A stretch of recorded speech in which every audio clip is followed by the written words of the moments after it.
हाइड्रोसिफिलिस में हम आगे बात करते हैं डायग्नोस्टिक एवल्यूशन की। डायग्नोस्टिक एवल्यूशन मतलब इन्वेस्टिगेशन की कैसे चेक किया जा सकता है कि हाइड्रोसिफिलिस है।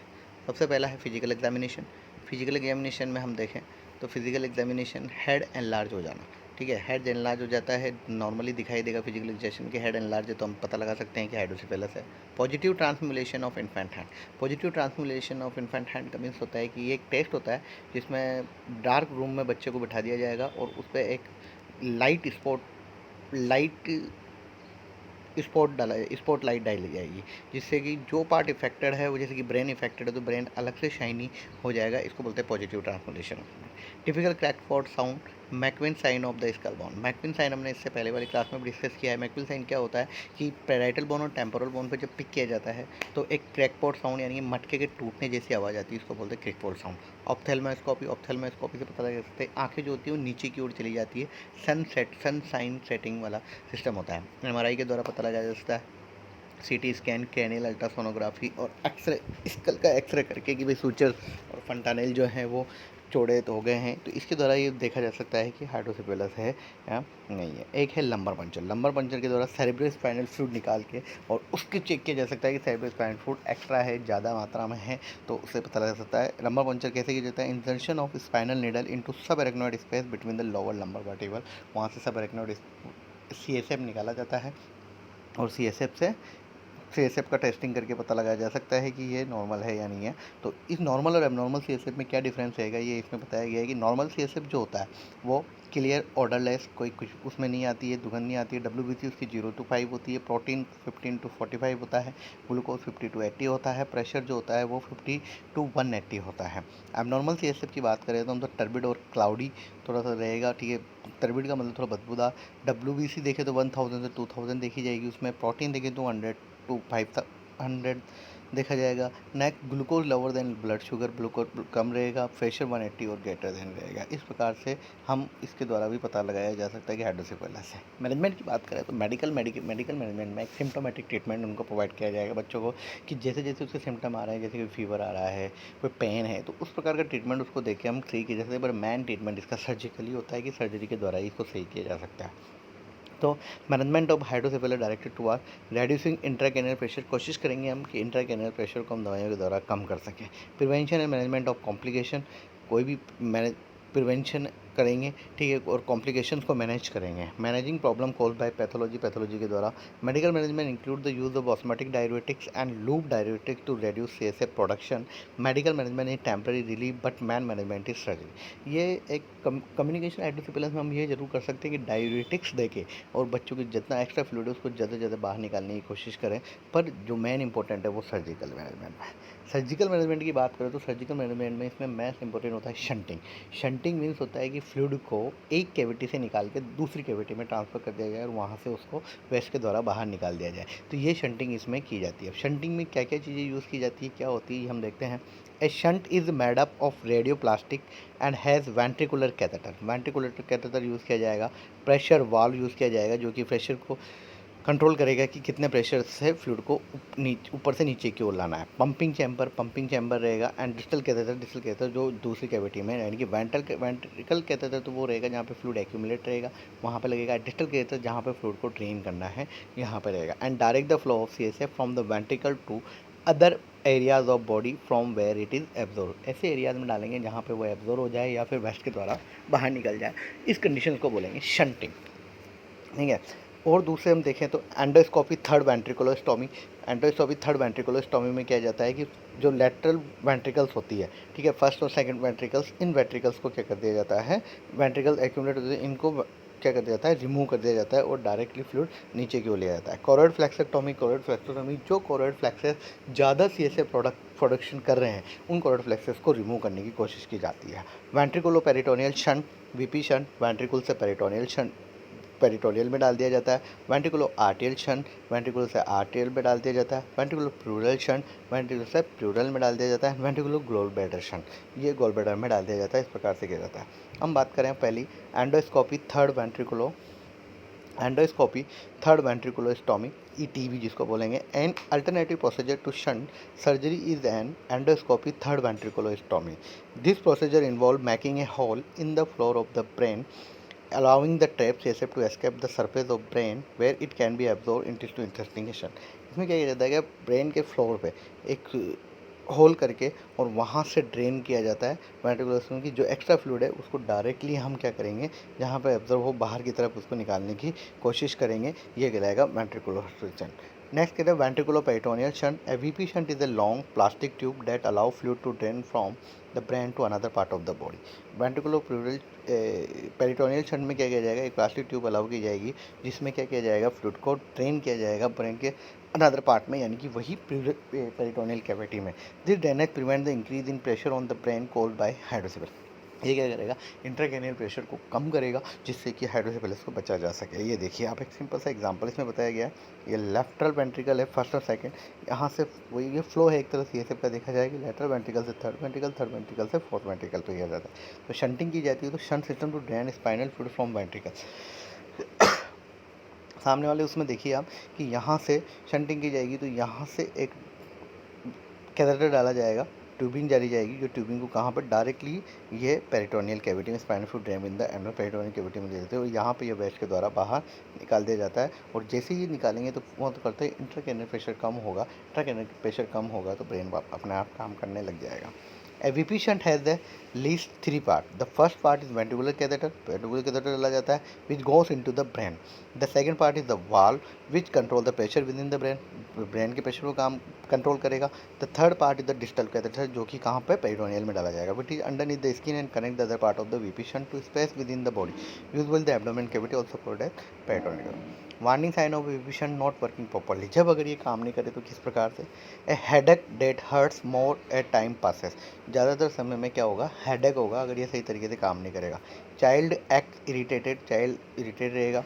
This may be the only sign of a headache in a child who is young और कैन नॉट स्पीक. वह प्रॉपर्ली नहीं बोल पाएगा. वॉमिटिंग विद लिटिल और no nausea, feeling sick either और स्टोमक. वॉमिटिंग रहेगी थोड़ी थोड़ी. चेंजेस इन पर्सनालिटी में चेंजेस रहेगा. A child who is easy to deal with become very hard to handle all of sudden just not acting right. ठीक है, personality रहेगा एकदम से किसी को एक्सेप्ट वो नहीं करेगा. Swelling of the skin that runs along the path of the VP shunt. जहाँ जहाँ पे शंट डला हुआ है ब्रेन से लेके पेरिटोनियल तो वहाँ पे कुछ पार्ट्स में स्वेलिंग देखी जा सकती है. Bulging soft spot on the child head. Bulging soft spot हो जाएगा चाइल्ड के हेड में, यानी कि यहाँ पे एक बल्जिंग स्पॉट रहेगा, पल्पी टाइप रहेगा. विजन प्रॉब्लम, बच्चे को विजन प्रॉब्लम देखी जा सकती है. Loss of some mental and physical abilities, यानी कि अपनी मेंटल फिजिकल एबिलिटीज़ को भी वो रखता है. What is shunt infection. Shunt infection क्या होता है. A shunt infection occurs when bacteria infect the tissue around the VP shunt. VP shunt की अगर गलत तरीके से लगा दिया तो कई बार इन्फेक्शन होने का खतरा भी रहता है. When the tissue is infected it can cause the VP shunt to stop working properly. और वीपी शंट काम करना बंद कर देगा और वापस वो हाइड्रोसेफेलस की कंडीशन देखने को मिल सकती है. A shunt that does not work well can cause an increase in pressure with in the brain. The increase in pressure damage the brain और थ्रेटन चाइल्ड लाइफ. बच्चे की लाइफ खराब मतलब खतरनाक स्थिति में जा सकती है. Sign of shunt infection, a fever that is equal high than 100 to 100.4 degree Fahrenheit and 38 degree Celsius तक जा सकता है. ये शंट इन्फेक्शन का साइन है कि अगर शंटिंग सही तरीके से नहीं लगी, कोई इन्फेक्शन उसमें हो गया तो क्या क्या साइन देगा. रेडनेस और swelling of the skin that runs along the path of the VP shunt. जहाँ जब वीपी शंट तो वहाँ पे रेडनेस और स्वेलिंग देखने को मिल सकती है. पेन अराउंड द शंट और अराउंड द शंट ट्यूबिंग. ठीक है, वहाँ पे जहाँ पे शंटिंग हुई है वहाँ पे पेन हो सकता है, बच्चा बहुत ज़्यादा क्राइंग करेगा. नेक्स्ट दूसरे शंट की बात करें तो ventriculo atrial shunt. Ventriculo atrial shunt also called is a vascular shunt भी इसको हम बोलेंगे कि वेंट्रिकल से और पल्मोनरी आर्टरी में डाल दिया जाता है, जिसमें वेस्ट ब्लड जाता है उसी में ही ये फ्लूइड भी बाहर निकल जाएगा. It should be the cerebral ventricle through the jugular vein and superior vena cava into the right cardiac आर्टियम. इसमें शंटिंग क्या की जाएगी, cerebral ventricle through the jugular vein and superior vena cava into the right cardiac आर्टियम. वहाँ पे continue जैसे right cardiac आर्टियम में चल जाएगा. It is use when the patient has abdominal abnormalities, peritonitis, morbid obesity after extensive abdominal surgery. This shunt require repeat long time lengthening in a growing child. ये growing child में ये use किया जाता है. Ventriculo peritoneal shunt and ventriculo atrial shunt का एक photo आप देख लीजिए, डायग्राम बताया गया है कि यहाँ से लगा के वही वेंट्रिकल से लगा के ये वाल्व लगा हुआ है और ये पेरिटोनियल में डाल दिया गया है. और यहाँ पे ये किसमें जुगुलर वेन और उसके द्वारा राइट एट्रियम में डाल दिया जाए, जो पल्मोनरी वेन के द्वारा पल्मोनरी आर्टरी के द्वारा बाहर निकाल दिया जाएगा. लंबो पेरिटोनियल शंट की हम बात करें तो lumbo peritoneal shunt is use for communicating hydrocephalus, CSF fistula और न्यूरोट्यूबिक सेरिब्राई ये होता है। वेंट्रिकुलर प्लूरल शंट की हम बात करें तो ventricular pleural shunt is consider second line. It is use with other shunt types are contraindicated. अगर अदर टाइप के शंट नहीं हो पा रहे हैं तो उस कंडीशन में प्लूरल शंट का हम यूज़ करेंगे और उसको प्लूरल कैविटी में डालेंगे। प्रोग्नोसिस की हम बात करें तो prognosis depend on early diagnosis and prompt therapy. ठीक है, जितने जल्दी हम डायग्नोसिस करके उसको ट्रीटमेंट कर सकते हैं with improve diagnosis and management techniques the prognosis become considerably better. अगर हम जितना अच्छा ट्रीटमेंट उसको दें, जितना अच्छा डायग्नोसिस करके हम उसको ट्रीटमेंट प्रोवाइड कराएं तो अच्छे से अच्छे हम ट्रीटमेंट उसको प्रोवाइड करा सकते हैं और उसकी रिकवरी जल्द से जल्द कर सकते हैं। Approximately 2/3 of patient will die at early age if they do not receive surgical treatment. क्योंकि बहुत सारे दोस्त पेशेंट ऐसे होते हैं जो सर्जिकल ट्रीटमेंट नहीं मिलने की वजह से जल्दी डाई हो जाते हैं। कॉम्प्लिकेशंस इन शंटिंग के कॉम्प्लिकेशंस भी हो सकते हैं, जैसे कि सीजर्स इसमें आ सकता है, हर्निएशन ऑफ ब्रेन में हर्निएशन हो सकता है, एक पार्ट दूसरे कैविटी में ट्रांसफर हो जाए, spontaneous arrest due to natural compensatory mechanism, persistent increase ICP and brain herniation. ICP कई बार इंट्राक्रैनियल प्रेशर बढ़ जाने की वजह से हो सकता है, डेवलपमेंटल डिले हो सकता है, डिप्रेशन में बच्चा जा सकता है। और नर्सिंग मैनेजमेंट की हम बात करें तो नर्सिंग मैनेजमेंट आप देख लो इसमें क्या क्या होता है। Explain the family about the management required for the disorder. Family को पूरा क्या क्या डिसऑर्डर के रिलेटेड क्या क्या मैनेजमेंट की ज़रूरत है वो सारा उसको अच्छे से समझा दे। Provide pre operative nursing care, pre operative nursing care जो भी ऑपरेशन से पहले जो भी नर्सिंग केयर सिम्टोमेटिक ट्रीटमेंट है वो उसको प्रोवाइड कराया जाए। असिस्ट हेड फेरेंस हेड सर्कमफेरेंस चेक कर लें, fontanelle cranial suture check, also irritability, altered feeding habits and high pitch cry, ये सारी चीज़ें चेक कर लें। Family support the head and neck with holding the child, proper hold करके रखें बच्चों को, अकेला ना छोड़ें। Provide skin care for the head to prevent breakdown, कोई भी इसके स्किन केयर प्रोवाइड कराए। Give small frequent feeding to decrease the risk of vomiting बनने के लिए धीरे धीरे छोटा छोटा फीडिंग करवाएं। Provide post operative nursing care, assist for sign of increase ICP and check the following head circumference anterior fontanelle size. वही ऐसे आईसीपी चेक करें, फंटानेल चेक करें, हेड सर्कमफ्रेंस चेक करें। एडमिनिस्टर प्रिस्क्राइब मेडिकेशन विच में include antibiotics to prevent infection and analgesics for pain. ठीक है, वही antibiotics वगैरह जो मेडिकेशंस हैं जो भी ट्रीटमेंट है वो प्रॉपर्ली दें। प्रोवाइड शंट केयर प्रोवाइड करें। Monitor for shunt infection malfunction which में भी characterize rapid onset of vomiting, severe headache, irritability, lethargy, fever, redness along the shunt track and fluid around the shunt wall. ये सारे properly monitor करते रहें, थोड़ी थोड़ी देर में देखते रहें। प्रिवेंट इन्फेक्शन से बचें। Monitor for shunt over drainage, ज़्यादा ड्रेनेज तो नहीं हो रहा है ये देखें। टीच होम केयर के बारे में बताएं। Encourage the child to participate in age appropriate activities to tolerate, encourage the patient to provide as normal life as possible. ठीक है, ये सारी चीज़ें आप देख लीजिए, थोड़ा थोड़ा पढ़ लीजिए, मैं इसको बता देता हूँ।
नर्सिंग डायग्नोसिस की बात करें, हम नर्सिंग मैनेजमेंट बनाते हैं तो उसमें इस प्रकार के नर्सिंग डायग्नोसिस को देखने को मिलेंगे।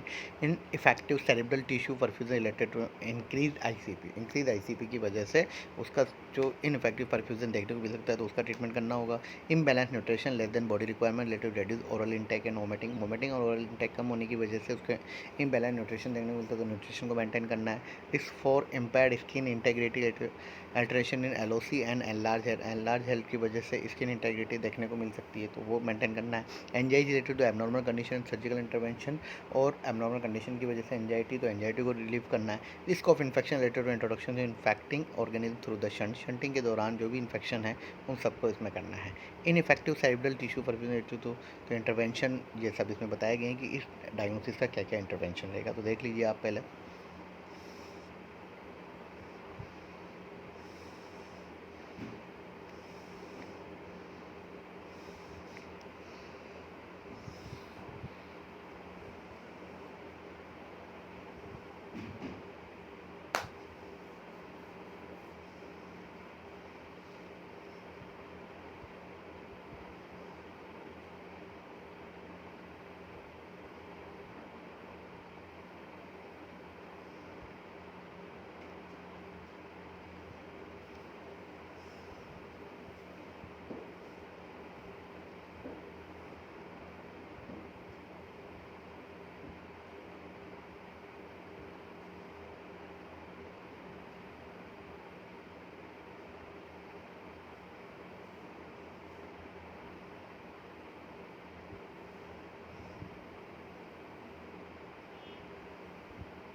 इसका नर्सिंग मैनेजमेंट बहुत इंपॉर्टेंट है, एक बार और मैं रिपीट कर रहा हूँ, नर्सिंग मैनेजमेंट एक बार दोबारा आप देख लें।